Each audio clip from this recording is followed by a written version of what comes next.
سیدہ Halima Saadi رضی اللہ تعالیٰ عنہ آپ فرماتی کہ ہمارا ایک قبیلہ بنو سعد کی زمین خشک ہو چکی تھی، سبزہ بالکل نہیں اگاتی تھی، لیکن کیفیت اور عالم یہ تھا کہ جب میرا مکی بیٹا یہ بکریاں چرانے جاتے، بکریاں چرا کے لاتے تو ہماری بکریاں پیٹ بھر کے واپس لوٹتی.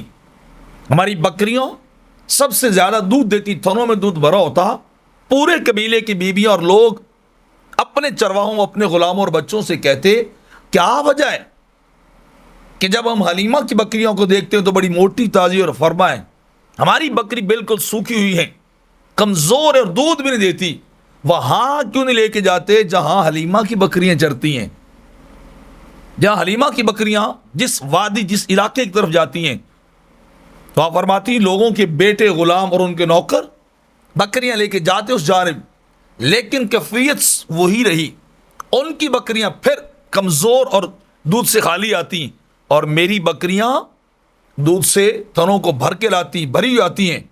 اور کیفیت یہ تھی کہ اگر پورے بنو سعد قبیلے کے اندر کوئی بیمار ہو جاتا تو وہ لے کر میرے پاس آتا، میں اپنے بیٹے کا، پیارے آقا صلی اللہ علیہ وسلم کا ہاتھ ان کے جسم پہ لگاتی، یہ ہاتھ لگتا جاتا، اللہ انہیں شفائیں دیتا جاتا، اللہ انہیں امراض سے نجات دیتا، چھٹکارا دیتا، اللہ انہیں شفا دے دیتا.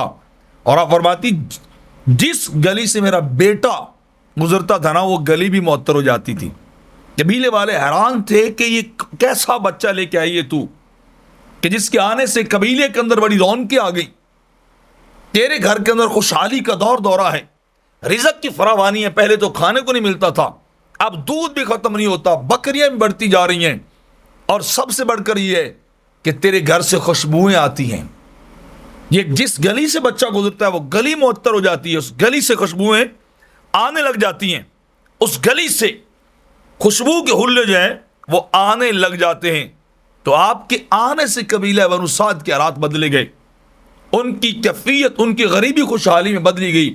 خصوصی طور پہ اماں حلیمہ سعدیہ رضی اللہ تعالی عنہا، جو خود بھی غریب، بالکل مسکین سی عورت تھی، میرے آقا آئے، اللہ نے وہاں خوشحالی کا دور دورہ کر دیا.